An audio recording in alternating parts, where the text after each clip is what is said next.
Welcome to Distribution Talk with Jason Bader, the show where we dive into the stories, struggles, and solutions from business owners and thought leaders in the wholesale distribution market. Hey friends, Jason here. In this episode, I had the opportunity to discuss the current supply chain crisis with my partner, Marshall Jones. Now, Marshall and I have known each other for the past 25 years and have partnered up for the last 3. In a turn of events, Marshall decided to ask me a few questions about how distributors can rethink their current strategy to help navigate the challenges in the supply chain. A little surprised to get put on the spot, but adaptability is part of the business advisor's job description. I hope you enjoy. This episode is brought to you by HMI Performance Incentives. In today's economic environment, distributors need to invest in innovative sales and marketing strategies. Loyalty incentive programs are used by small to mid-sized organizations each and every day. Last year, I had the opportunity to do an episode with their Chief Strategy Officer, Lincoln Smith. One of the things I enjoyed about our conversation was that I came away with a sense that HMI really understands how these programs can help distributors. You can learn more about HMI performance incentives at www.hmiaward.com or connect with them on LinkedIn at HMI Performance Incentives. Be sure to let them know you heard about them from me, Jason Bader, on the Distribution Talk podcast. All right, Marshall. Hey, welcome back to Distribution Talk as always. Always a pleasure to be here, Jason. Thank you. Well, hey, I wanted to talk a little bit about our current supply chain status and really this notion of scarcity, something that, really when you and I growing up in the business really never ran into too much. We'd write a PO would get fulfilled, you load the shelves, ship the stuff. We never really had to deal with this challenge that our clients are working with right now. We had price inflation times, where we would feel like we have to buy ahead of price increases, which I think our distributors are feeling that as well currently. But you're right, the scarcity, not being able to get the material, fear of it being canceled, on the water or taken away from you, or just, having open-ended lead times and delivery dates. We really didn't have to deal with that on any consistent basis across the board. Maybe in a product category or two, but right, not across the board. Yeah, I've been, horror stories. This is actually a couple months back. One of my clients, said that his major supplier basically told him that you're going to get 80% of the POs that you place with us. And he's like, well, wait a minute, my business is growing at 30%. This is not going to work well. Well, yeah, that seems like easy math. You just bump it up to 125% of what you think. You get 100% of what you need. But unfortunately, It doesn't seem like they're quite fulfilling always at that 80% ratio. Absolutely. Yeah. And I think that is the tough part. It's something that, again, a lot of folks have never dealt with before. They don't really understand this. And I think, unfortunately, what was drilled into our heads, and I might be slightly guilty of this myself, is buy what you need, just more of a just-in-time mentality. And, don't buy surplus. Surplus is bad and carrying costs are bad and all of these things. And I feel like we're getting kicked in the teeth because of this mentality. I think you're exactly right. I think that one of the principles that we've taught is build the right system and then trust the system, and use the discipline to move away from purchasing by your gut or swag inventory. Instead put some really good sound inventory principles in place and trust them. And over time they will work. And I do think there's an upside to that type of belief, even in today's environment, because, at some point in time, the bottleneck will loosen. And for those that continue to buy just because they can, especially if sales markets start to tighten up, these guys that are just pouring the inventory in at the moment are going to struggle from cash flow situations on the backside of this issue. So, I think we should spend a little bit of time talking about how can they adjust their systems to deal with the uncertainties of today, and what should they be doing to protect themselves, to hedge against being that distributor with too much stock on the other side. Too much stock, perhaps at too high of a cost. Right. No, I'm glad you brought in the cost side of it, because that's another really difficult thing that our clients are working with right now. Many of them have suggested that these price increases are coming fast and furious to the point where they just really can't keep up with them. That pricing quotes from not only from the suppliers, but then on to the customers are good for 24 hours. And that's about it. That's about the best you can do. Yes, I've heard that same thing from distributors in many different industries, just not being able to hold quotes. And certainly that causes concerns and problems, not only in their channel, but also downstream.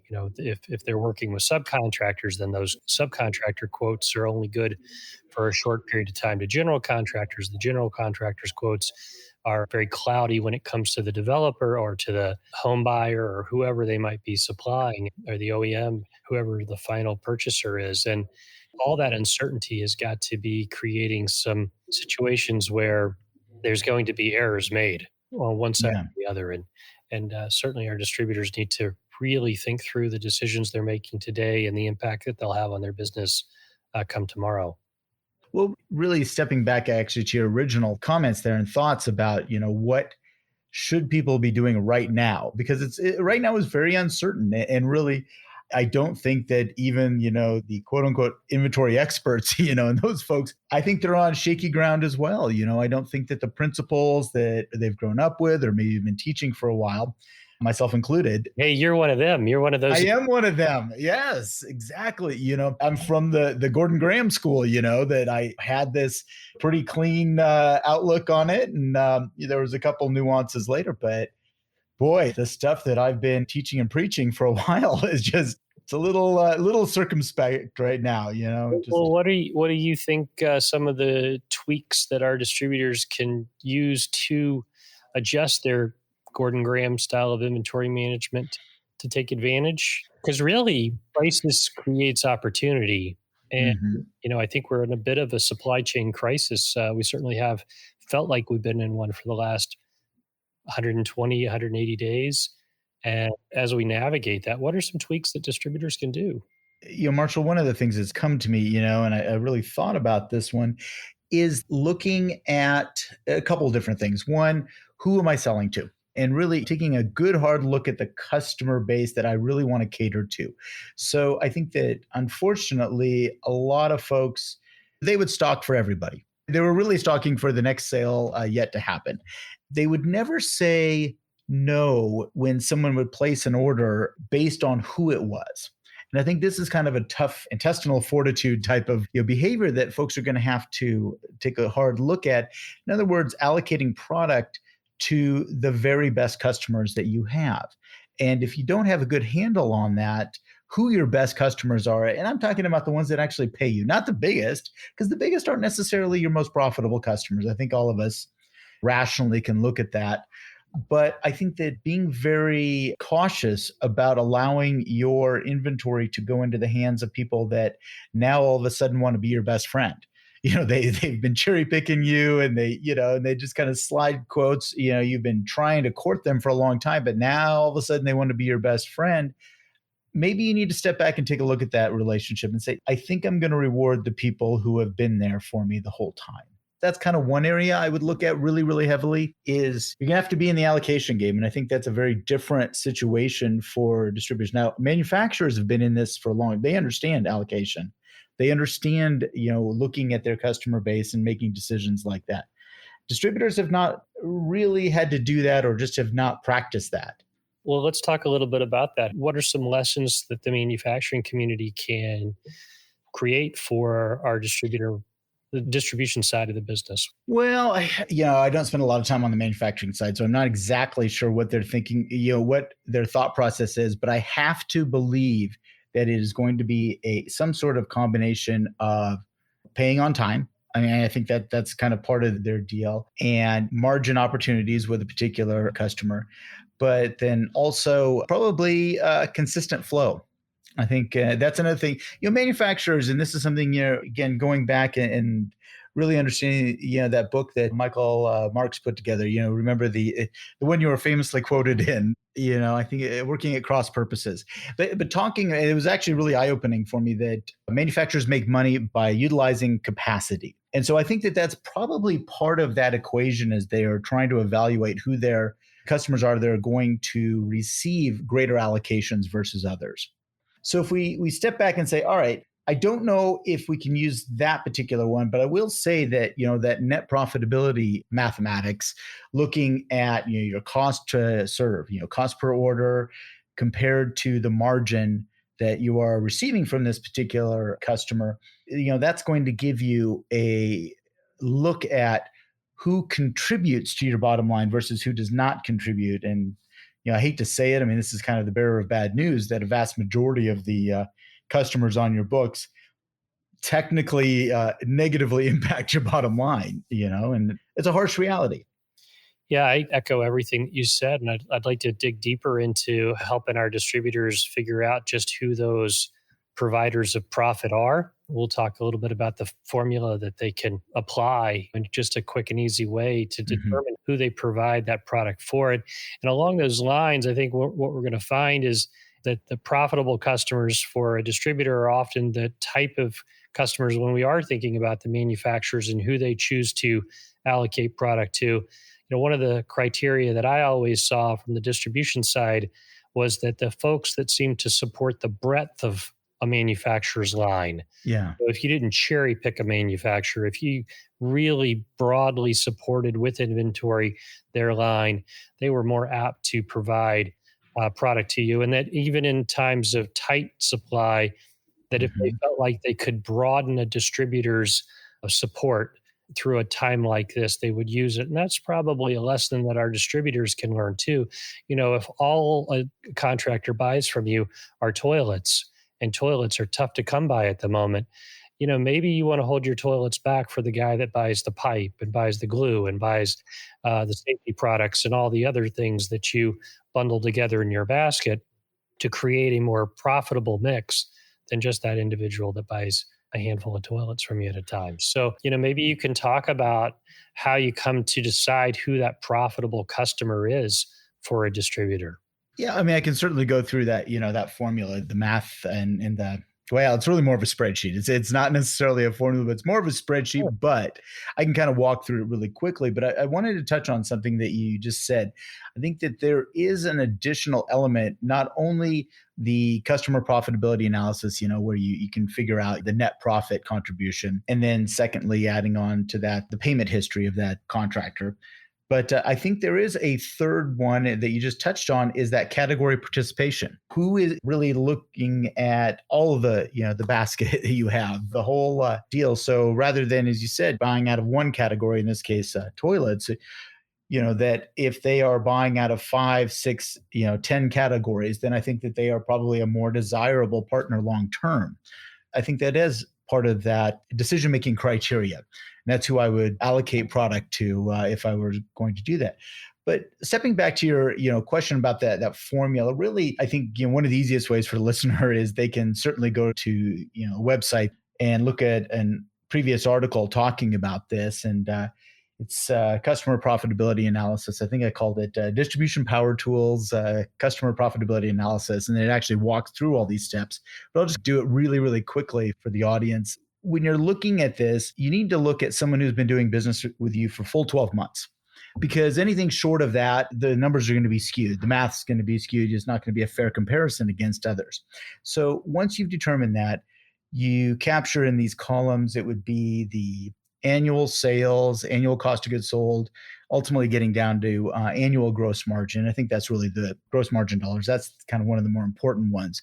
But then it gets to the number of orders you processed for that customer. So that could be orders or invoices, depending on, sometimes software likes to go one way or the other. And it really doesn't matter one way or the other as long as you stay consistent. But then, one of the, I think, more, controversial pieces of this particular spreadsheet is that cost of processing an order. What does it cost you to take that order, pick, pack, ship, deliver, and get paid? All those things together per invoice or per order. This can be a tough one for customers to get their head around. I'll have people say, oh, it must cost about $15. And, I hate to tell them it's a whole lot more than that typically. And so there's a couple different ways to come to that number. I mean, you can get a activity-based costing software, and that also comes with a consultant, of course. Those go hand in hand. Yeah. And we've had friends in the industry that have spent hundreds of thousands of dollars trying to get super granular when it comes to that number. And at the end of the day, Your formula gets them within pennies of that for Right. really pennies, for Yeah. spending pennies instead of spending hundreds of thousands of dollars. Yeah, I mean, my preference is just to say, hey, look, take your annual operating expenses and divide it by the number of orders you processed in that same 12 months. Yeah.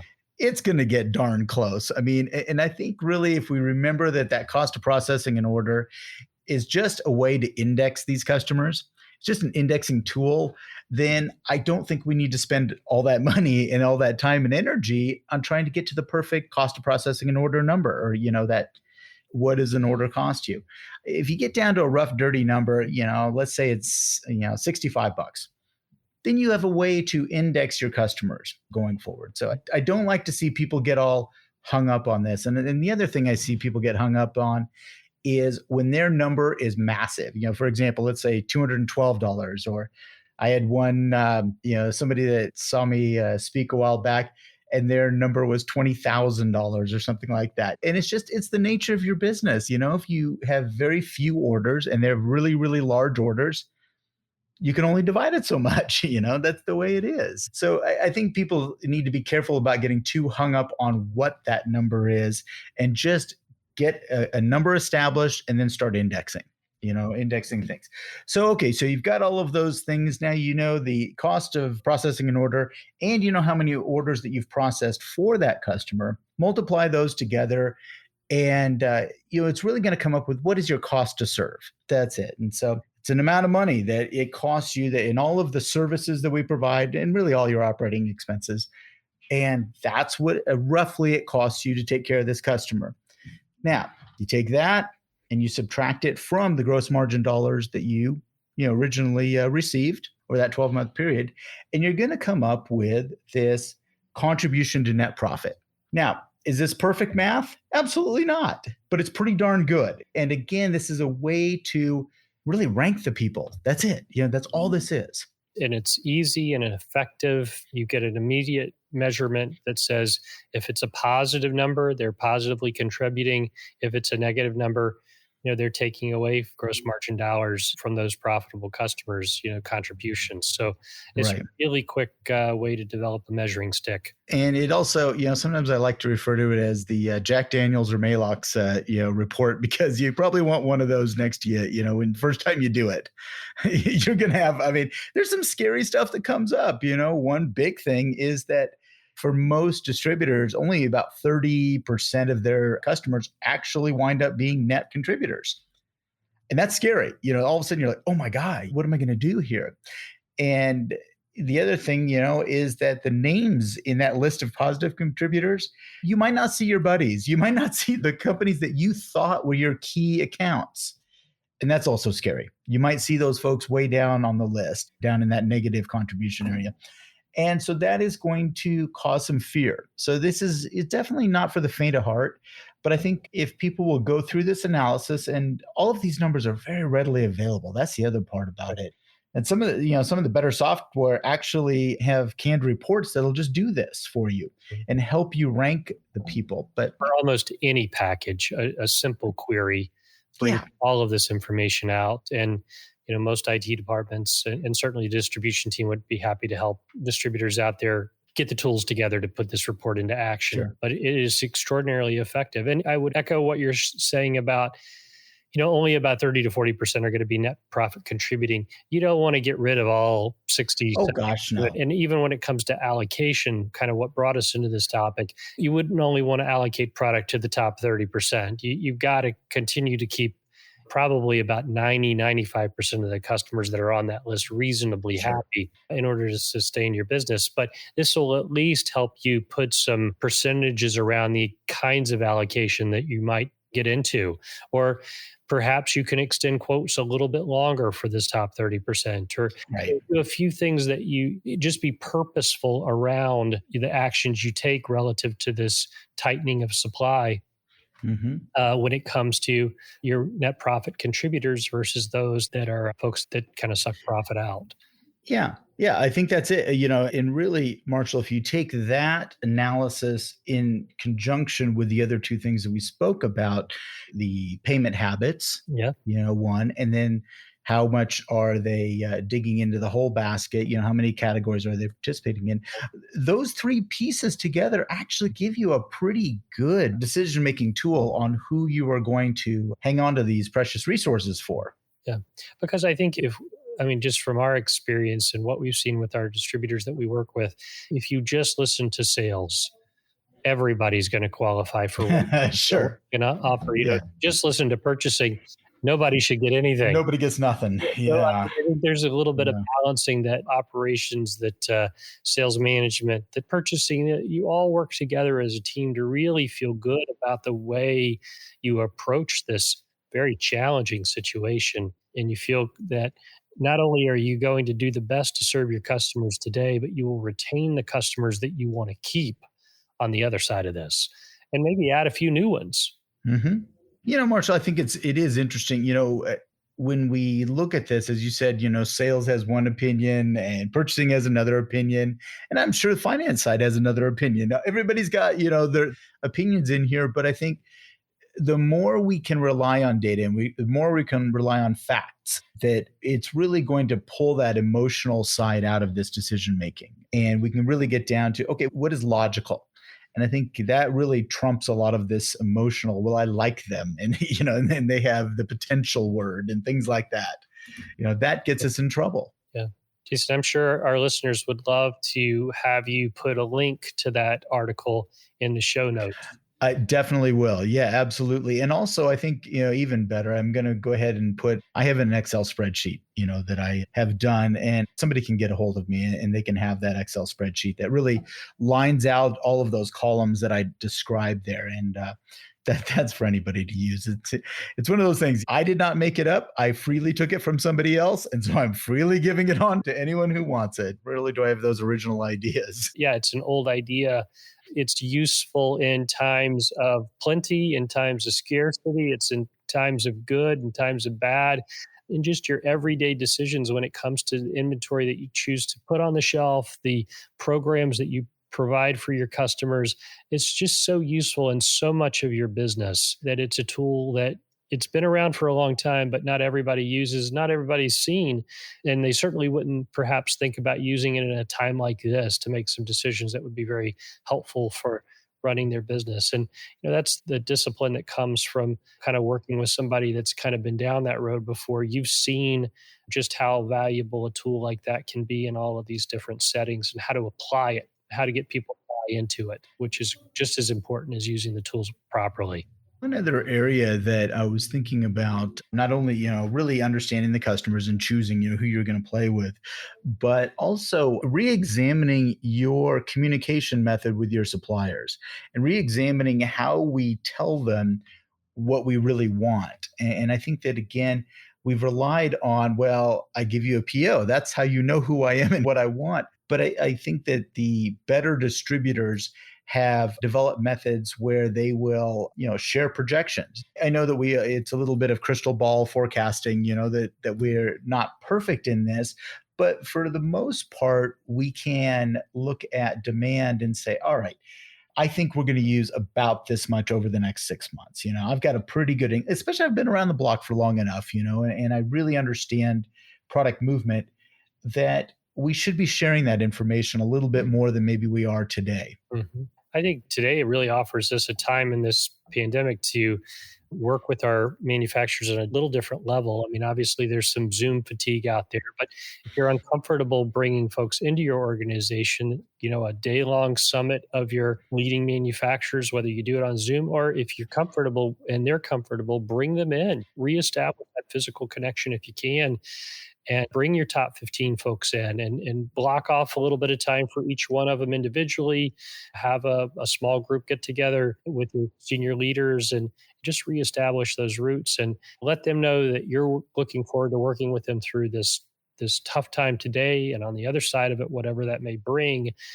really will, I think, strengthen the relationship that you have with those core suppliers that will take you to the other side. Absolutely. No, I think you're absolutely right. And there has to be a little bit of opening the kimono that maybe some folks have not wanted to do in the past. But I've always challenged those notions. It's like, well, they've never asked for this information. That's why I don't provide it. And I think that's, again, kind of a silly notion that from a distributor standpoint, look, we want the stuff. So maybe we have to be a little more proactive. Maybe we have to, do some things that may have originally felt a little uncomfortable, such as maybe sharing your, not necessarily who you're selling to, but the quantities and what you're consuming, your usage numbers. What are you consuming on a monthly basis? What kind of hits you're seeing in certain categories? But by sharing this, I'm not saying that they're going to build more for you or they're going to take that perfectly. But I think it shows that you are willing to bring them in at a deeper level and you're willing to show a little more trust. And I have to believe that that is going to win you points, when it comes to choosing distributor A or B, that if you are a collaborator with these folks, that you are going to see possibly your orders getting filled more often or a little bit more. And all of that strategy, all of that we just discussed with manufacturers, as a distributor being in the middle, you certainly can take that same approach to those that rank highest on your net profitability spreadsheet. Yeah. We spent some time covering in today's podcast, and do that same type of exercise with them, showing them how important they are to you and working to strengthen that relationship and build upon it. And there again, keeping them supplied through this tough time so that they'll stick with you on the other side as well. Yeah. And you're absolutely right that, recommitting to those folks at the top of the list. Now you've figured out who they are. Yeah. Let's go out and recommit. I mean, you and I kind of both went through certain, sales schools that would talk about, getting three people deep in each of those organizations. And my fear is that a lot of the relationships we have with those organizations at the top of our profitability list are maybe left in the hands of an outside salesperson, and if they leave us and go elsewhere for greener pastures, that relationship goes with them. So we really need to establish that three deep type of mentality. Certainly over the last year and a half, it's been very difficult to broaden that reach. So here's a perfect time as things start to open back up in most of the country to work to expand that, to put that high up on the list as an objective for the entire organization, inside sales, outside sales, operations, senior leadership, to get to really know their counterparts within the organizations that drive the profitability within your business. Absolutely. And I think it's one of those things that the owner of the business, or as you said, senior leadership, kind of needs to dust off the selling shoes again, and go out and really reestablish those relationships. I am a firm believer that, especially in that top group, is that we really need to know what the ownership structure looks like on that other side. Again, rather than leaving that up to a relationship with a superintendent or a relationship with a purchasing agent or somebody like, I really want to know who owns the place. How does that ownership structure work? And that's just, again, critically important for this group that you want to continue your relationship with. Yes, absolutely agree. Yeah. So, as far as the allocation, I do believe that eventually that will come around, that we will again be able to get full orders coming from our suppliers. But there's also, as you and I spoke about just a few minutes ago, there are some inherent challenges in the supply chain itself, some bottlenecks that are giving us some problems. I think it's disturbing, and I'm not sure what the solution is on that side. I think keeping your ear close to the ground, taking advantage of networking opportunities to hear what's going on in other parts of the country, working your associations that you're a part of, listening for them, listening from communication from them, from your manufacturers that have, a broad reach. Just trying to gather all of that data, because you want to be making these decisions that are right for the environment that's going to be ahead of us, not the environment that was behind us. Right. And, unfortunately, when it comes to the way our software works, it's primarily driven on historical numbers. History does have a good, strong track record of giving us in normal times a very good prediction of what to buy for future needs. But in uncertain times like this, it's not as valuable. So tweaking some of those settings, just kind of turning off the autopilot in certain categories and making sure that you're using really good, sound decisions on product that, A, won't become obsolete, B, that you won't get stuck with the wrong cost basis moving forward. Yeah. It's extraordinarily easy to absorb in low-cost product today that's going to be high-cost product tomorrow. What is deathly hard to handle is when you're buying at the peak and then you have to liquidate at the bottom. that same stock. I mean, even if it's sellable, that 20, 30, 40% decrease in pricing that hits the market very, very quickly from all those people that didn't overbuy today that are working off the new costs really become complicated for you guys that are buying super heavy today, perhaps at peak pricing. So we aren't offering a crystal ball. Software won't Yeah. provide one, unfortunately, either. But taking these steps to make sure that you're protecting yourself from losing business to the competition today, but also ensuring that you can be competitive moving forward, not carrying too much inventory, carrying the right product at the right cost. It's all decisions that you got to work on today for tomorrow. Absolutely. And, this is one of those things, Marshall, that we are very adept and we enjoy speaking to clients about. This is something that, we will work on strategies with people and really share more of this. So, without throwing too much of a plug there, but I think, if people do want additional guidance, either one of us can spend some time at least, helping them look at what could be a good strategy going forward and maybe, how to mitigate some of this, scary pricing times and lack of product times and really all the things that we discussed a little bit earlier around customer segmentation, things like that. And a lot of times it's not that we're going to bring new levers to the situation. It's just working with you to feel confident about the levers that you're pulling. Right. Do I pull this halfway? Do I pull it 2/3 of the way? We'll just have some guidance based on our experience working with hundreds of distributors in this same situation to help you feel more confident in the decisions that you make.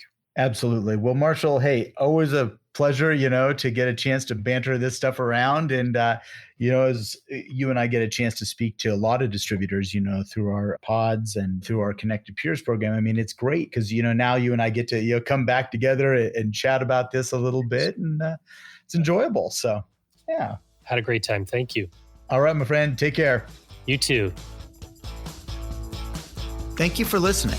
If you liked what you heard, consider hitting that subscribe button. Links to sponsors, products, and services mentioned during this episode can be found in the show description area on your podcast application or at www.distributiontalk.com. Distribution Talk is edited and mixed by Andrea Klunder and Edwin Ruiz at the Creative Imposter Studios. This episode was brought to you by my company, The Distribution Team. We are a consulting services firm dedicated to helping wholesale distribution clients remove barriers to profitability, generate wealth, and achieve personal goals. To learn more about how we can help your company succeed, check us out at www.thedistributionteam.com.